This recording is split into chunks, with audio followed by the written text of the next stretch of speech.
यदि आप अपने परिवार के लिए कुछ टेस्टी और बहुत ही अलग किस्म का नाश्ता बनाना चाहते हो तो ये रेसिपी आपको बहुत ही काम आ सकती है, क्योंकि आज हम ये देखने वाले हैं कि बिल्कुल रेस्टोरेंट जैसा गार्लिक लच्छा पराठा कैसे बनाया जाता है।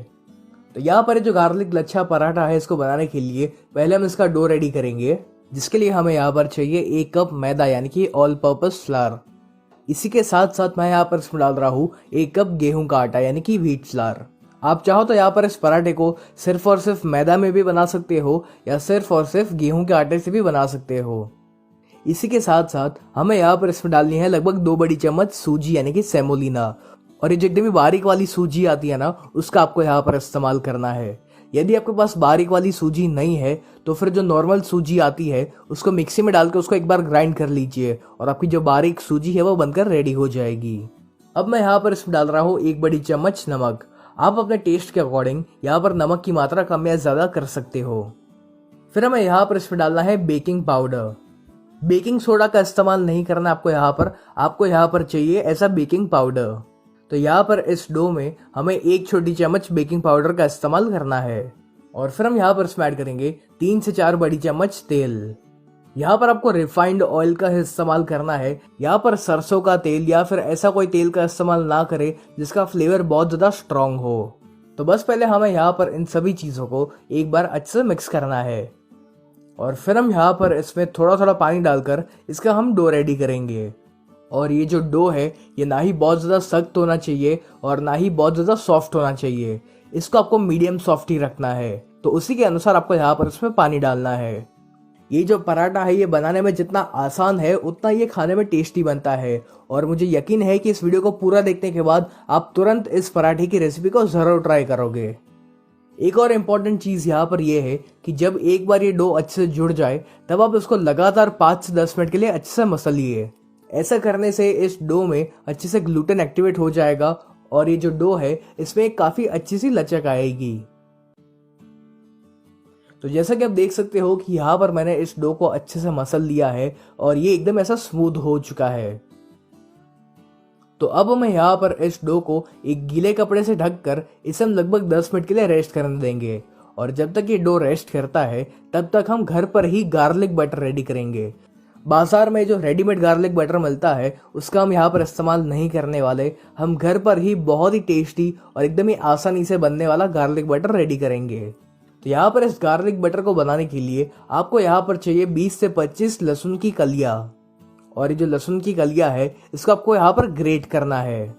यहाँ पर मैंने सभी लहसुन की कलियों को अच्छे से ग्रेट कर लिया है। तो अब हमें यहाँ पर चाहिए बटर। और याद रखें कि ये जो बटर है ये बिल्कुल रूम टेम्परेचर पर होना चाहिए, यानी कि ये एकदम ही ऐसा सॉफ्ट रहना चाहिए। तो यहाँ पर हम इसमें लगभग 4 से 5 बड़ी चम्मच बटर का इस्तेमाल करेंगे। इसी के साथ साथ हमें यहाँ पर इसमें डालना है 1 छोटी चम्मच चिली फ्लेक्स यानी कि कुटी हुई लाल मिर्च। अगर आपके पास ये नहीं है तो फिर आप इसमें लाल मिर्च पाउडर का भी इस्तेमाल कर सकते हो। फिर इसमें जाएगा आधा चम्मच ओरेगानो, या आप चाहो तो यहाँ पर मिक्स्ड हर्ब्स का भी इस्तेमाल कर सकते हो। और यदि आपके पास ये दोनों चीज़ें नहीं है तो आप इसे नहीं डालोगे तो भी चलेगा। और बस फिर हम यहाँ पर इसमें थोड़ा सा कोरिएंडर यानी कि धनिया डालेंगे। और बस फिर हमें यहाँ पर इसको एक बार अच्छा मिक्स करना है। यहाँ पर आपको इसमें नमक डालने की कोई ज़रूरत नहीं है, क्योंकि ये जो बटर होता है उसमें ऑलरेडी नमक रहता है।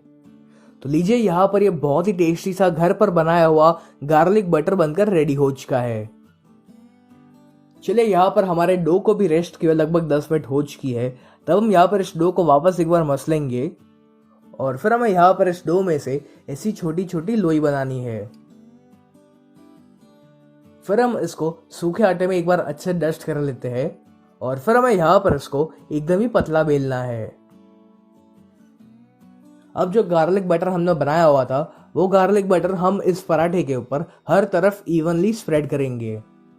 एक पराठे के अंदर लगभग 1 छोटी चम्मच जितना गार्लिक बटर काफी रहेगा। इससे ज्यादा गार्लिक बटर का इस्तेमाल मत करिएगा, वरना फिर उसका टेस्ट उतना अच्छा नहीं आएगा। तो यहाँ पर मैंने गार्लिक बटर को हर तरफ इवनली स्प्रेड कर लिया है और बस फिर हमें यहाँ पर ये जो डो है इसको ऐसे फोल्ड करते जाना है। तो जैसे हम बचपन में पेपर से एक पंखा बनाते थे उसी तरह आपको यहाँ पर इस डो में से इस पराठे को रेडी करना है और फिर आपको यहाँ पर इसको घुमाते हुए बीच की तरफ लेकर आना है। तो जैसा कि आप देख सकते हो कि यहाँ पर लच्छा पराठा बनाने के लिए डो बनकर रेडी हो चुका है। एक और बहुत ही सिंपल सी मेथड मैं आपको दिखाता हूँ लच्छा पराठा बनाने की। तो पराठे को बेलने के बाद आपको यहाँ पर इस पर लगाना है गार्लिक बटर, और फिर यहाँ पर एक चाकू की सहायता से हम इस पराठे में ऐसी पतली पतली स्ट्राइप्स कट करेंगे। अगर आप चाहते हो कि इस लच्छा पराठे में बहुत सारे लेयर्स आए तो आपको ये जो स्ट्राइप्स है उसको एकदम ही पतला पतला कट करना पड़ेगा। और अब हम यहाँ पर इन सभी स्ट्राइप्स को ऐसे फोल्ड करते जाएंगे और इसको एक जगह पर इकट्ठा करेंगे, और इसको भी हमें ऐसे गोल गोल घुमाकर बीच की तरफ लेकर आना है। तो आपको ये दोनों मेथड में से कौन सी मेथड सबसे ज्यादा आसान लगी, इसके बारे में मुझे कमेंट्स में जरूर लिखकर बताइए। अब वापस हम यहाँ पर एक चकले के ऊपर थोड़ा सा सूखा आटा छिड़केंगे, और फिर हमें यहाँ पर इसको बेल कर इसका पराठा रेडी करना है। तो यहाँ पर एक चीज का ध्यान रखें कि आपको हाथों से बहुत ज्यादा जोर नहीं देना है, वरना फिर ये जो लच्छे है ना ये दब जाएंगे। तो इसीलिए इसको एकदम ही हल्के हल्के हाथों से बेलते जाइए। चलिए, यहाँ पर मैंने इस पराठे को अच्छे से बेल लिया है। तो अब बारी आती है इसको सेकने की। तो यहाँ पर एक तवे के ऊपर पहले इस पराठे को हम रखेंगे, और इसको हमें मीडियम फ्लेम पर सेकना है। अगर आप इसको हाई फ्लेम पर सेकोगे तो ये फटाफट से ब्राउन हो जाएगा, लेकिन उतना क्रिस्पी नहीं बनेगा। तो इसीलिए या तो इसको स्लो या फिर मीडियम फ्लेम पर ही सेकिए। थोड़ी देर बाद हम इसको पलट लेंगे, और इसकी ये जो ऊपर वाली साइड है इसके ऊपर हम थोड़ा सा ऑयल अप्लाई करेंगे। आप चाहो तो यहाँ पर इसमें बटर का भी इस्तेमाल कर सकते हो। इसी तरह हम इसकी दूसरी साइड पर भी थोड़ा सा तेल अप्लाई करेंगे। और अब हमें यहाँ पर इस पराठे को तब तक सेकना है जब तक कि एकदम ही क्रिस्पी और हर तरफ से ब्राउन नहीं हो जाता। तो जैसे कि आप देख सकते हो कि ये जो पराठा है ये अच्छे से सेक चुका है, तब हम इसको बाहर निकाल लेंगे। और फिर आप चाहो तो यहाँ पर इस पराठे के ऊपर थोड़ा सा और गार्लिक बटर अप्लाई कर सकते हो। तो कैसी लगी आपको ये गार्लिक लच्छा पराठा की रेसिपी?